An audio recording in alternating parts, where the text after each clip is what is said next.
अस्सलाम वालेकुम नाज़रीन, प्रोग्राम सियासत और सच के साथ मैं हूँ अरसलान खालिद। आज के प्रोग्राम में इस वक्त जो इम्पोर्टेंट मामला है, गो कि हम बड़े अरसे से बात करते आए कि मुल्क में आम इंतखाबात कब होंगे। हतमी तौर पर कोई तारीख जनवरी के एंड और फरवरी के आगाज़ की बात की जा रही थी, लेकिन हतमी तारीख हमारे पास मौजूद नहीं थी। अब बिल आखिर सुप्रीम कोर्ट की इंटरवेंशन और सारे मामलात के बाद 8 फरवरी को मुल्क भर में आम इंतखाबात कराने पर इत्तफाक हुआ है। आज एक मुलाकात हुई जो सदर मुमलिकत के हवाले से मामला था, और उसके बाद ये ऐलान हुआ कि इंतखाबात मुल्क में 8 फरवरी को होंगे। चीफ जस्टिस ऑफ पाकिस्तान भी ये कह रहे हैं कि इंतखाबात इंशाल्लाह 8 फरवरी को होंगे। ये आज के दिन वो कह रहे हैं, कल की मुलाकात के बाद। इसके बाद से वेलकम किया जा रहा है पॉलिटिकल पार्टीज़ की जानिब से कि बिल आखिर इंतखाबात की तारीख मिल गई, लेकिन साथ साथ एक मामला कि हल्का बंदियों को भी देखना चाहिए। ये भी आवाज़ पाकिस्तान मुस्लिम नून के अंदर से उठ रही है कि सिर्फ एक आइनी तकाज़े को नहीं पूरा होना चाहिए, सारे आइनी तकाज़ों को पूरा होना चाहिए। फिर मुख्तलिफ सियासी जमातों की जानिब से जो स्टेटमेंट्स आ रहे हैं उनमें यह कि इंतखाबात में कोई लाडला नहीं होना चाहिए, या कोई सियासी जमात या कोई शख्स लाडला नहीं होना चाहिए।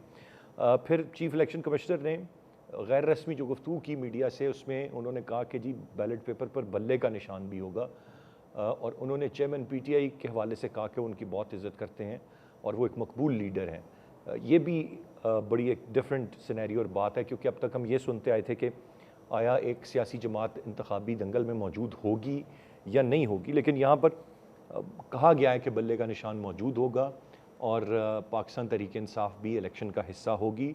और जो चेयरमैन पीटीआई हैं, जो अब तक अखज़ किया जा सकता है सारे मामले से कि वो भुगत रहे हैं जो उन्होंने किया, इसका इशारा भी कि उन्होंने दिया कि जल्दबाजी से काम लिया, तो वो अपने केसेस या मामलात को जिस तरह से भी भुगतें वो भुगत रहे हैं, या उनके बाकी लोग उनको छोड़ रहे हैं, ये सारे मामलात चल रहे हैं। लेकिन जो मखसूस सियासी जमात है वो इलेक्शन का हिस्सा होगी। एक तासुर पहले से ये उभरा हुआ है कि शायद इस वक्त किसी को पहले से ही सेलेक्ट कर लिया गया है या लाडला बना दिया गया, और मैं बड़ा वाज़ेह तौर पर यह बात कह रहा हूँ कि मियाँ नवाज शरीफ साहब के हवाले से उनके नाकिदीन उन पर ये बात करते रहे हैं। पाकिस्तान पीपल्स पार्टी ये बात करती रही है, जो उनके साथ हुकूमत में इत्तेहाद का एक हिस्सा थी। उनका ये कहना था कि इलेक्शन ना करवाएं, इतने पैसे क्यों लगाने अगर पहले से ये फ़ैसला कर लिया गया कि किसको लेकर आना है। लेकिन अब मामलात यकीनन आगे तेज़ी से बढ़ेंगे, और चूँकि डेट हतमी तौर पर जब आ रही है तो उसके बाद से फिर हम इलेक्शन कैंपेन्स भी देखेंगे, और फिर कौन सी सियासी जमात अवाम के पास क्या लेकर जाएगी, ये तमाम तर चीज़ें हैं। और उम्मीद ये की जा सकती है कि फ्री एंड फेयर इलेक्शंस हों और मुल्क में एक स्टेबिलिटी आए। ये वो इंतखाबात हैं जिन पर बहुत सवालिया निशान थे, जो वैसे ही वक्त से ताख़ीर से हो रहे हैं, और आज भी सवाल है कि कौन हुकूमत बनाएगा, क्या शक्ल होगी हुकूमत की, और किस तरह से जो बेतहाशा मसाइल हैं उनसे अवाम को निकालेगी। मैं चाहूँगा तफसील से इस सारे मामले पर आज के प्रोग्राम में हम बात करें। गेस्ट पार्टिसिपेंट्स का तारुफ कराता चलूँ। प्रोग्राम में ज्वाइन कर रहे हैं आज़म चौधरी साहब, सीनियर जर्नलिस्ट एनालिस्ट हैं, बहुत शुक्रिया सर आपके वक्त का। हसन रज़ा पाशा साहब हमें प्रोग्राम में ज्वाइन कर रहे हैं, सीनियर कानूनदान हैं, और जुल्फ़िकार राज साहब सीनियर सहाफ़ी और तज्ज़ियाकार हैं, हमारे साथ प्रोग्राम में मौजूद हैं। आज़म चौधरी साहब, गुफ्तगू का आगाज़ आपसे करते हुए कैसे देखते हैं आप सदर मुमलिकत से मुलाकात, और उसके बाद फिर आज चीफ जस्टिस ऑफ पाकिस्तान का भी ये कहना कि इंशाअल्लाह 8 फरवरी को ही मुल्क भर में आम इंतखाबात होंगे। अब तो कोई इबाम नहीं रह गया, या अब भी कहीं ना कहीं कुछ सवालिया निशान या इबाम मौजूद हैं इतना सब कुछ हो जाने के बाद? बिस्मिल्लाहिर्रहमानिर्रहीम, शुक्रिया असलान साहब। देखिए, ये एक बड़ा, मैं समझता हूँ, खुशाइंद है कि आज सुप्रीम कोर्ट ने बड़ा वाज़ेह तौर पर उस पर ऑर्डर भी जारी किया, और उससे पहले जो सदर मुमलिकत और चीफ इलेक्शन कमिश्नर उनकी आपस में मुलाकात हुई, उसके अंदर इंतखाबात की जो तारीख 8 फरवरी उसको फाइनल किया गया। देखिए, ये 8 फरवरी पे क्यों आना पड़ा? एक सवालिया निशान तो इस पे है कि एक आईनी मुद्दत तो 90 दिन की थी, जी। वो 90 दिन गुजर गए। अब उससे अगले 90 दिन के अंदर हम इंतखाबात में जा रहे हैं। चले, देर आए दुरुस्त आए। तो अब उसके ऊपर बहुत सारी सियासी पार्टियों के बड़े तहफ़्फ़ुज़ात थे इंतखाबात के हवाले से।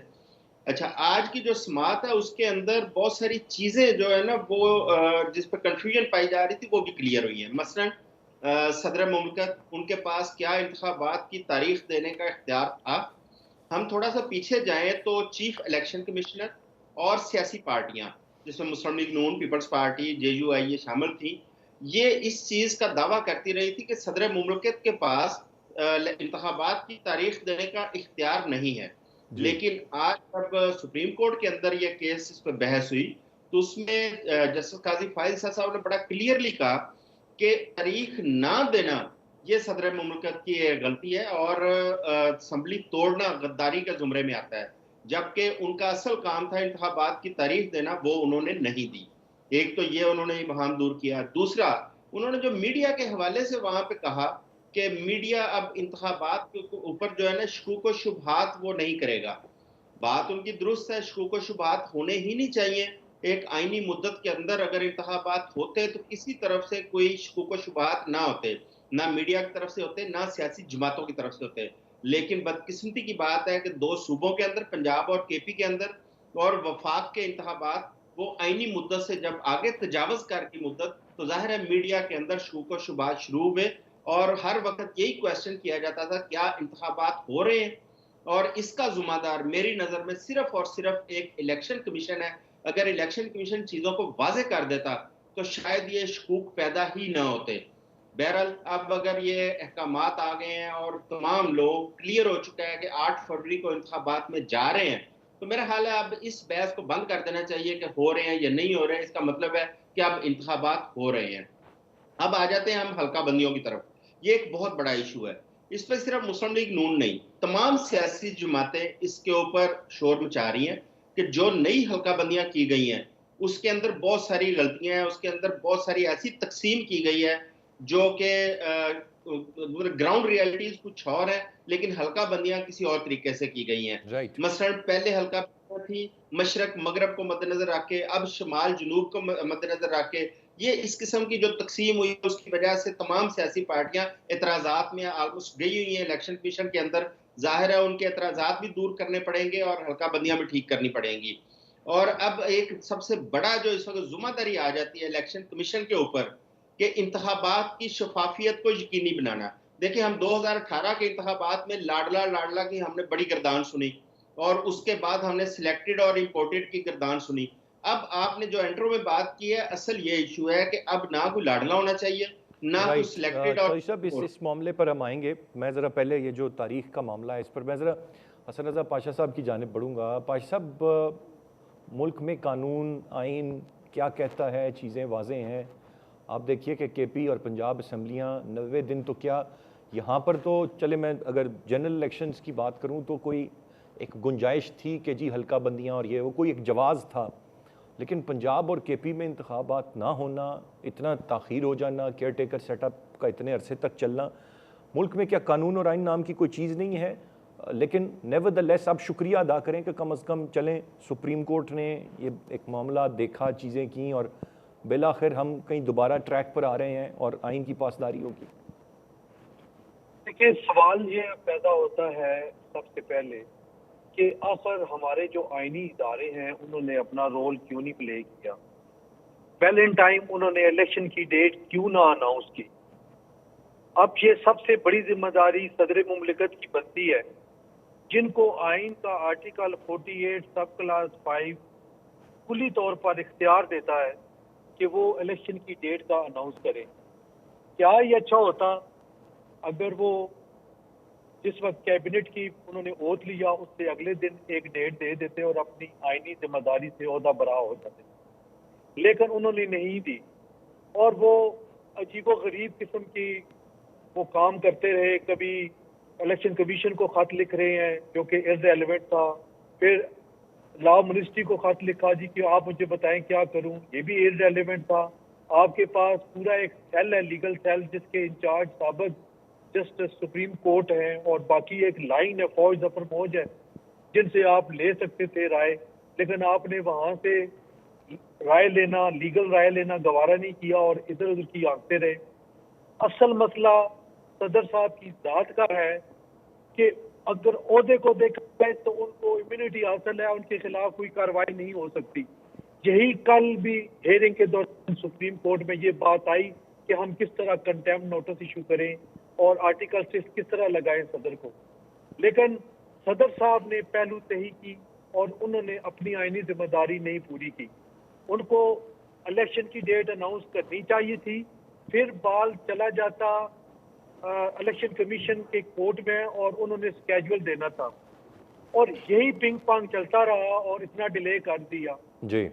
फिर आखिर क्यों इदारे इतने कमजोर हो गए हैं कि सबको सुप्रीम कोर्ट की तरफ देखना पड़ा।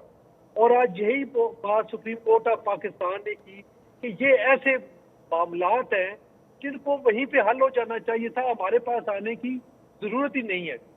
आपने देखा कि सुप्रीम कोर्ट ने डेट नहीं दी, डेट फिर भी इलेक्शन कमीशन और सदर ने दी है, बल्कि सुप्रीम कोर्ट ऑफ पाकिस्तान ने सदर के मनसब को एक ऑनर देते हुए इलेक्शन कमीशन को कल कहा कि आप वहां जाएं और मशावरत करें। ये होती है बात। आज सुप्रीम कोर्ट की इंटरवेंशन करने की वजह से एक डेट हो गई, बहुत अच्छा हुआ। अभी भी सियासतदानों के पास सोचने का टाइम है कि कल जब वो दोबारा इक़्तिदार में आएंगे और 5 साल मुद्दत पूरी होगी तो फिर क्या यही सूरत हाल होगी। मेरा ख्याल है कि इनको खुद सोचना चाहिए, क्लैरिटी होनी चाहिए आइन कानून में कि किस तरीके से कौन किस डेट को इलेक्शन की अनाउंसमेंट होनी है और किसने करनी है और आगे कराना किसने है। ये जो इस दफा फैसला हुआ है, अगर इसी को मिसाल बना के हर 5 साल के बाद ये होगा तो इलेक्शन 6 महीने साल आगे ही जाते रहेंगे। टाइम पे सेंसस होना चाहिए और सेंसस का भी एक आईनी जिम्मेदारी है और आईनी रिक्वायरमेंट है कि पीटीआई की हुकूमत ने अपने दौरे इक़्तिदार में जो वादा किया था कि हम सेंसस कराएंगे वो नहीं करवाए और वो फेल हुए। ये भी सियासी जमातों का फेलियर है, उनको नहीं करना चाहिए था, उनको सेंसस करा देना चाहिए था। फिर बाद में 16 माह वाली हुकूमत ने कराया और नोटिफिकेशन 4 दिन पहले किया। तो ये सारी चीजें अगर आप देखें तो इसमें जिम्मेदारी सियासतदानों की बनती है, पॉलिटिकल लीडरशिप की बनती है कि उन्होंने मामलात को इस हद तक पहुंचा दिया कि आखिर सुप्रीम कोर्ट ऑफ पाकिस्तान को इंटरवेंशन करना पड़ी। राइट, मतलब पाश साहब ये सब ने कहीं ना कहीं इसमें अपना हिस्सा डाला है, तमाम सियासी जमातों ने, और जिसकी वजह से ये एक ऐसी सूरत हाल बनी है। आपने दुरुस्त फरमाया। गुफ्तगू का सिलसिला जारी है, एक ब्रेक की जानिब बढ़ेंगे, ब्रेक से वापस आकर मजीद बात बैक। जुल्फ़िकार राज साहब, आपका क्या पॉइंट ऑफ व्यू होगा सर, कैसे देखते हैं आप इस सारे मामले को? जिस तरह से पाश साहब ने कहा एक पूरी सीरीज़ है, जब माजी की जो हुकूमत थी, जो चीज़ें टाइम पे होनी थी नहीं हुई, फिर ताख़ीर, फिर खैर सवाल तो इस पर भी उठ सकता है कि असम्बलियाँ गो के तोड़ी जा सकती हैं, आइन में इसकी इजाज़त है, लेकिन क्या सवाल उठ सकता है जुल्फ़िकार राज साहब कि इंटेंशन उस वक़्त क्या थी कि जी मैं इक़्तिदार में नहीं हूँ तो मैं प्रेशराइज़ करूँगा कि फ़ौरन इलेक्शन की तरफ जाया जाए? क्या वो भी नुक्ता गलत था? ये सूरत हाल किस तरह बनी और कौन जिम्मेदार है इसका? सब सियासी जमातें जिम्मेदार हैं क्या? देखिए खालिद साहब, वो तो नीयत का मामला है कि कोई शख्स क्या सोच रहा है। मसला यहाँ पे आइन और कानून का है।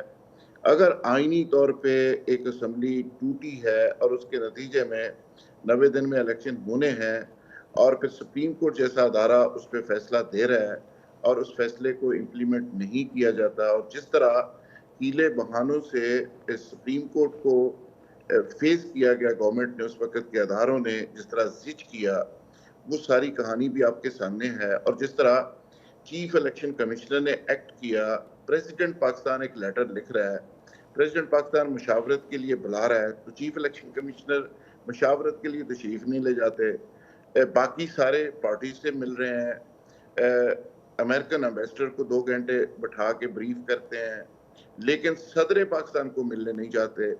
मैं हैरान इस बात पे हूँ कि बंदयाल साहब का अगर किया गया फैसला ऑनर नहीं होता और आज हम इस पे इत्तफा करके बैठ गए हैं कि शुक्र है देर आए दुरुस्त आए। सवाल ये मामला नहीं है कि एक चीज को मार्केट से लेने गया था, वो एक वक्त में नहीं मिली, दूसरी वक्त में जाके शापर में डाल के ले आया। भाई आप सुप्रीम कोर्ट के अंदर बैठ के ये कह रहे हैं कि आइन की वायलेशन हुई है।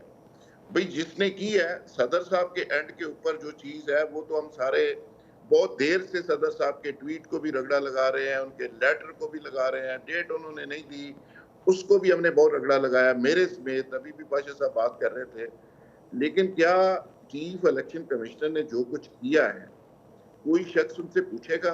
क्या उनसे पूछा जाएगा कि बंदयाल साहब का जो फैसला है ये काजी फायज ईसा साहब के फैसले से किस तरह मुख्तलिफ है? क्या उसकी कोई रिस्पेक्ट नहीं है? क्या वो चीफ जस्टिस नहीं थे? क्या उस फैसले की कोई इज्जत रिस्पेक्ट की गई? उसको उठा के रद्दी की टोकरी में फेंक दिया गया, उसकी ऑनर नहीं हुई। आज काजी साहब ने थोड़ा सा इस पे एक्शन लिया तो सारी इम्प्लीमेंटेशन की तरफ चीजें चली गई। और दूसरी सबसे बड़ी बात यह है कि ये तो राजा रियाज को 3 महीने पहले पता था कि इलेक्शन कब हो रहे हैं। राजा रियाज ने सारी दुनिया के सामने ये कहा है, वो क्लिप मेरे पास भी मौजूद है, आपके पास भी मौजूद है। उन्होंने कहा फरवरी के दूसरे हफ्ते में इलेक्शन होंगे या तीसरे हफ्ते में होंगे। उस वक्त उस शख्स ने कह दिया था। आइन और कानून का तो सारा पूरे सोशल मीडिया के ऊपर ट्रेंड बना हुआ है कि आइन कानून के साथ तो काजी साहब से पहले राजा रियाज साहब खड़े हैं। अब तो हमारे ऊपर ये भी पाबंदी है कि हम ये भी नहीं कह सकते इलेक्शन होंगे या नहीं होंगे, इस पे बात भी नहीं कर सकते। सवाल ये है कि ये वहां पैदा कौन करता है, ये अदालतों के फैसलों को तस्लीम कौन नहीं करता? क्या इलेक्शन कमिश्नर मुलाकात के लिए नहीं जाता? क्यों नहीं जाता? जब इस तरह के फैसले होंगे तो खालिद साहब आप और मैं इस पे बात तो करेंगे। क्या अगर रूटीन के अंदर क्या ये लिखी पड़ी हकीकतें नहीं है? 76 साल के बाद आज हम बहस इस बात पे कर रहे हैं कि इलेक्शन होने कैसे हैं, इलेक्शन कमीशन का क्या काम है, सदर मुमलकत डेट दे सकते हैं या नहीं दे सकते, हम उस बेसिस के ऊपर लड़ रहे हैं। ऐसे लगता है कि जैसे एक दिन पहले हम आजाद हुए हैं और अभी अपनी बुनियादी चीजें तय कर रहे हैं। आप दुरुस्त फरमा रहे हैं, टोटली एग्री। सारी चीजें लिखी पड़ी हकीकतें नहीं है। मुसीबत ये है कि इलेक्शन कब सूट करता है और कब नहीं करता, किसको करता है किसको नहीं करता। लेवल प्लेइंग फील्ड से लेके एक एक चीज हमें अपनी मर्जी की चाहिए। जब इस हद तक लाडले सिस्टम के अंदर मौजूद होंगे और सिलेक्टेड 1 और सिलेक्टेड 2 और सिलेक्टेड 3 ये सारे आप एपिसोड चलाएंगे, और अब तो कहा जाने लग गया है, पूरे सोशल मीडिया भरा हुआ है कि नामजद वजीर आजम। भाई जब इस तरह की सिचुएशन होगी तो उसके बाद आप मुझे बताएं कि ये भी कहने पे पाबंदी है कि इलेक्शन होंगे या नहीं होंगे। अब देखें, अगर रूटीन में सारी चीजें हुई होती है इस मुल्क के अंदर, 3 महीने में पहले इलेक्शन केपी और पंजाब में हो चुके होते, अदलिया का मजाक ना उड़ाया गया होता। अब लाखों की तादाद में सिक्योरिटी देनी है, लाखों की तादाद में रेंजर्स जाएंगे। अब तो एक एक सिक्योरिटी भी मौजूद है, वसाइल भी मौजूद है, पैसे भी मौजूद हैं। एक एक चीज इलेक्शन कमिश्नर कहता है जी सारी चीजें स्ट्रीमलाइन है। पहले कह रहे थे ना पैसे हैं ना सिक्योरिटी है, कोई चीज ही नहीं है। तो जब ये सारा अमल पूरी दुनिया ने देखा है तो उसके बाद ये बहाम पैदा हुआ है। तो मेरी तो गुजारिश इस पे ये होगी कि मौजूदा चीफ साहब काजी साहब माशाल्लाह बड़े ज़बरदस्त फैसले दे रहे हैं, उनको इसका मुस्तकिल बुनियादों पे इसका हल निकालना चाहिए। जिसने जो किया ये उसके खाते में डालना चाहिए, फैसले में लिखना चाहिए, जिसकी जो सजा बनती है उसको देनी चाहिए। क्योंकि इलेक्शन मुस्तकिल सेगमेंट है, हर 5 साल के बाद आने हैं। राइट जुल्फिकार राज साहब, ये बिल्कुल तो एक दफा तयन हो जाना चाहिए। मेरे ख्याल से आप दुरुस्त फरमा रहे हैं, पॉइंट आ गया। मैं ज़रा चौधरी साहब की जानिब वापस बढ़ूंगा। चौधरी साहब आप बातें हैं ज़रा लाडले वाली बात पे, और ये सारे कर रहे हैं। अब ये भी क्या अजीब मजाक है, क्या पहले से ये तयशुदा है तो फिर इंतखाबात में जाने का फ़ायदा क्या है, या ये सिर्फ एक तासुर है जो उभर आया है, या लोग समझ लेते हैं क्योंकि थोड़ा सा एक पैसेज मिला है नवाज शरीफ साहब को या नून लीग को, या आप समझते हैं वाकई पहले अब तय है कि किसने आना है आगे, किसने वज़ीर आज़म बनना है। ये खुद से तो नवाज शरीफ साहब सोच सकते हैं, लेकिन क्या मुख्तदर हलकों ने भी कुछ तय कर लिया हुआ?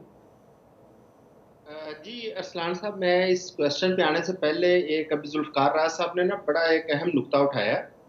जो सदर मुमलकत ने 13 सितंबर को एक खत लिखा था इलेक्शन कमीशन को, जिसके अंदर उन्होंने 6 नवंबर की एक तारीख तजवीज़ की थी और मुशावरत के लिए उनको बुलाया था।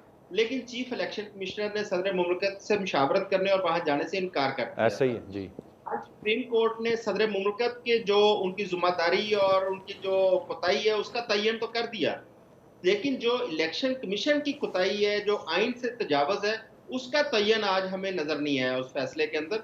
और उम्मीद है कि सुप्रीम कोर्ट उस जानिब भी जरूर तवज्जो देगी और इस चीज को इंश्योर करेगी कि आइंदा इस किस्म का ना इबहम पैदा हो मुल्क के अंदर और ना इंतखाबात इस तरह ताखीर का शिकार हो।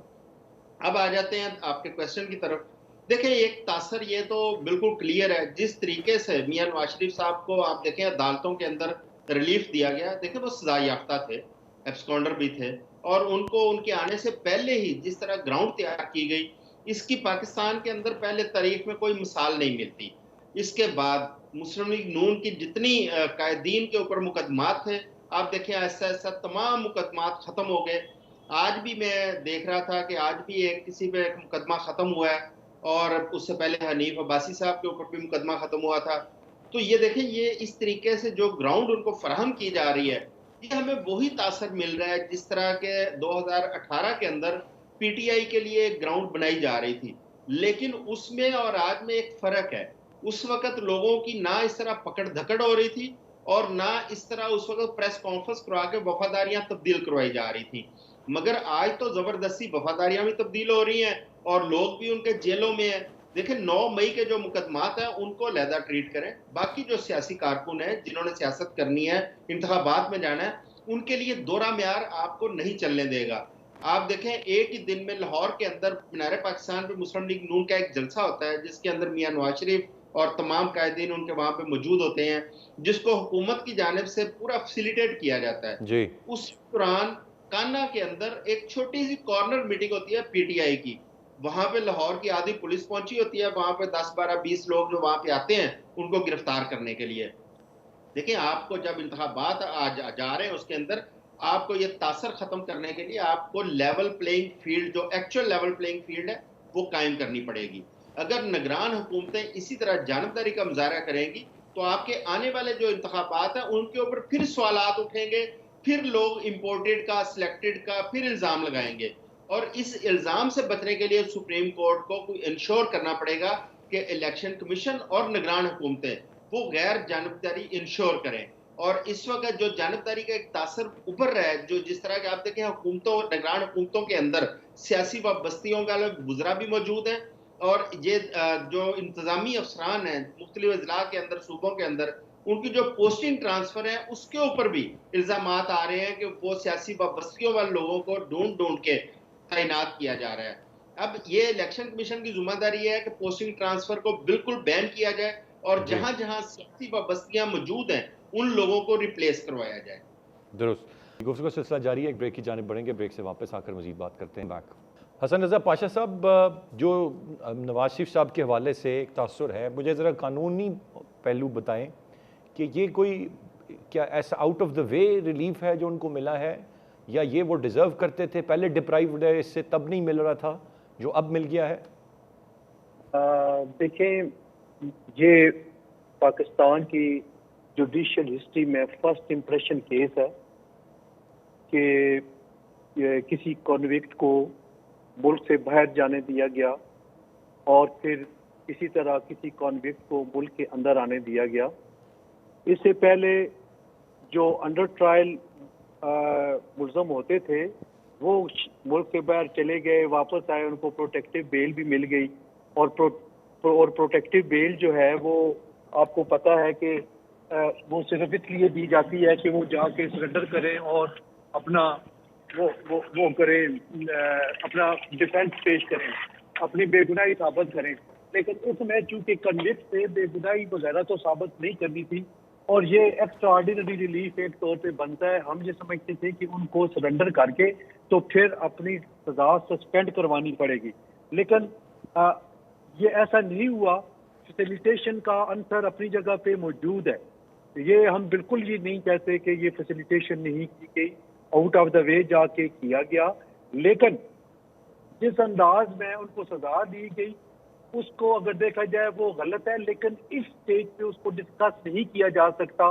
इस स्टेज पे सिर्फ हमने ये देखना है कि क्या इनको इस तरीके से इनका जाना और फिर वापस आना, क्या इसको कोई कानूनी इस तरह की शक्ल दी जा सकती है कि वो सजा सस्पेंड किए बगैर उनको कर दिया गया। अब एक चीज जिसका वो बेनिफिट ले रहे हैं वो ये ले रहे हैं कि पंजाब गवर्नमेंट ने उनकी सजा वो जो है वो सस्पेंड कर दी है और वो सस्पेंड उसी वक्त उसी तरह की है जिस तरह के उनके बाहर जाते वक्त की है।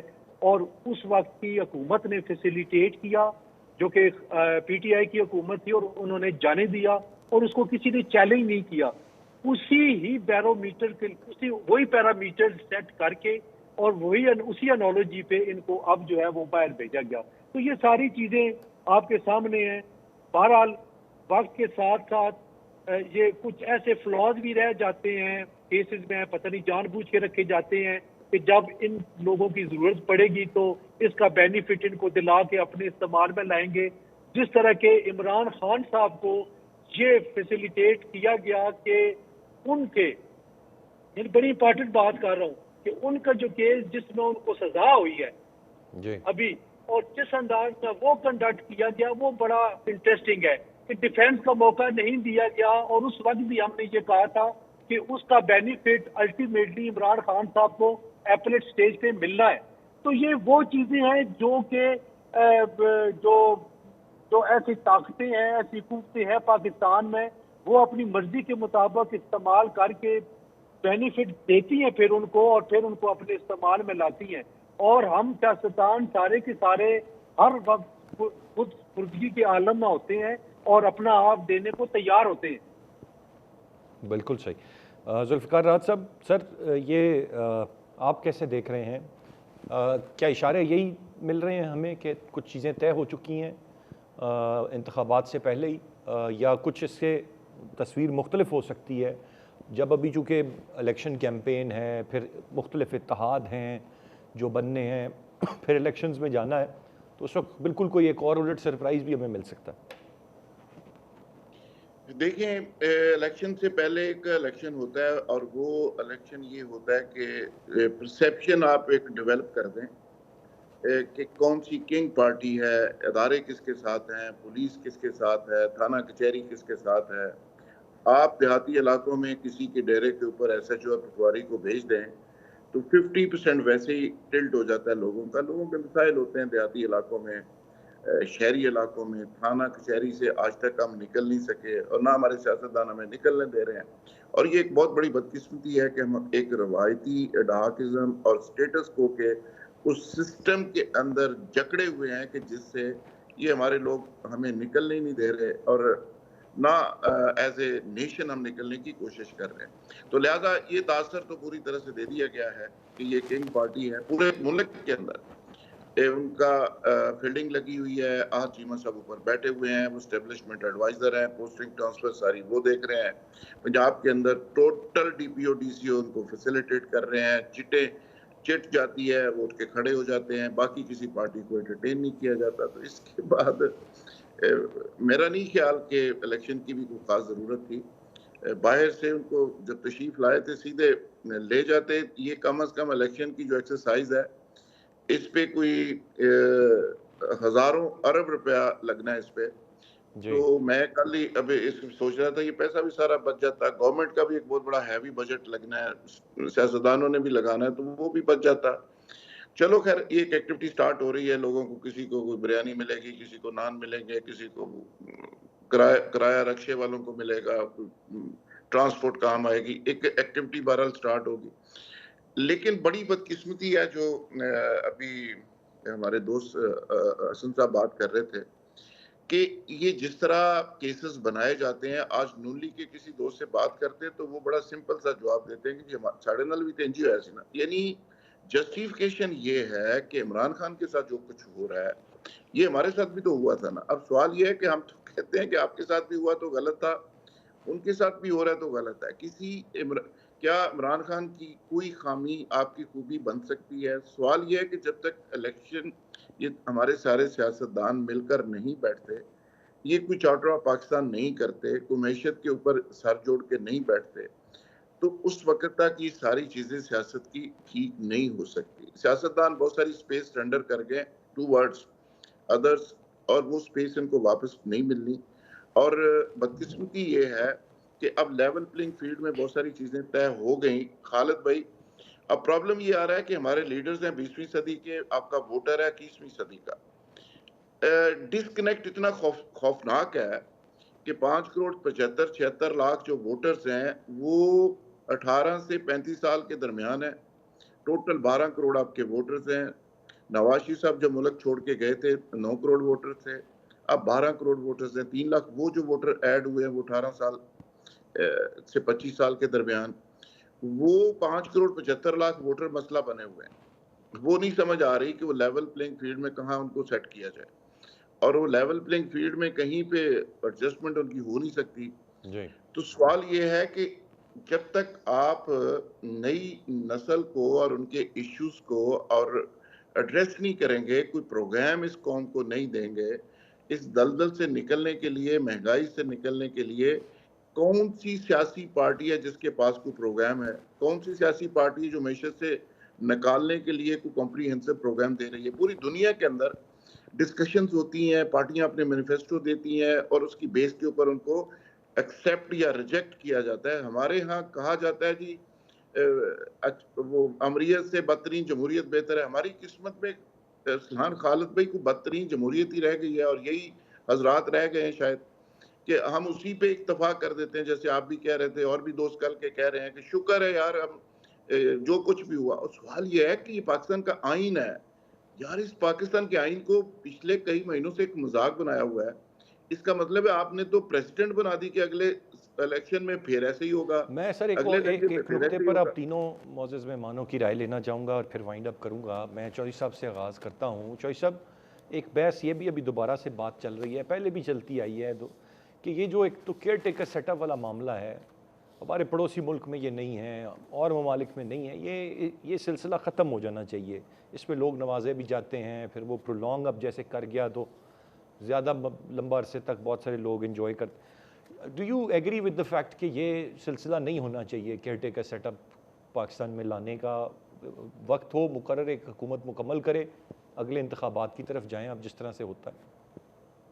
ये बिल्कुल नहीं होना चाहिए। आप दुनिया के जो बेशतर ममालिक हैं, वहाँ पे केयर टेकर का कोई कंसेप्ट नहीं है और पाकिस्तान में भी केयर टेकर का पहले कंसेप्ट नहीं था। जब से केयर टेकर आए हैं, आप देखें कि इंतखाबात के ऊपर सवालिया निशान खड़े हो रहे हैं और बिलखसूस ये जो मौजूदा केयर टेकर आए हैं, ये तो एक ऐसी पाकिस्तान के अंदर मैं तो इसके एक डिज़ास्टर करार देता हूँ कि इस तरह की केयर टेकर गवर्नमेंट तो ना हमने कभी देखी, ना हमने सोची, ना तसव्वुर किया था कि केयर टेकर हुकूमतें ऐसी भी होंगी। अगर आप जानबदारी की बात करें, तो मेरा ख्याल है कि जो सियासी पार्टियां आपस में एक दूसरे से इख्तलाफात रखती हैं, ये तो उनसे कई गुना ज्यादा जानबदारी का इन्होंने मुजाहरा किया और इन्होंने तमाम वो काम भी किए, वो हदूद भी तजावज़ की, जो कि मुंतखब हुकूमतें या मुंतखब सियासतदान जो राइट, हदूद तो आप क्रॉस नहीं करते। इत्तफाक करते हैं कि बिल्कुल नहीं होना चाहिए। मैं ज़रा वक्त चूँकि महदूद है, नहीं मैं होना हसन रज़ा चाहिए। पाश साहब की भी राय ले लूँ। पाश साहब, आप क्या कहेंगे इस सारे मामले पर, और क्यों नहीं पहले इस पर ख्याल आया या बात हुई, या सिर्फ बात होती है तो क्यों नहीं इसमें तब्दीली की जाती? देखिए, ये जो केयर टेकर सेटअप का पाकिस्तान के आइन में ये प्रोविजन रखी गई है, ये पाकिस्तान के मखसूस हालात की वजह से कि जहाँ पे ये एप्रीहेंशन हर इलेक्शन के दौरान होती है कि इलेक्शन रिग्ड हुए हैं और उसमें जो हुकूमत है उसके उन्होंने अपने मनपसंद लोग लगा के और मनपसंद रिजल्ट हासिल किए हैं। कोई शक नहीं है कि इस दफ़ा केयर टेकर गवर्नमेंट लंबा भी हुआ और उसमें कुछ ऐसे स्टेप्स लिए गए, मसलन कुछ एप्रिशिएबल भी हैं। ये नहीं कहा जा सकता कि सारे के सारे उन्होंने तजावज़ करके तो किसी को साइड लेने के लिए किया है। मसलन ये जो इनखला है गैर कानूनी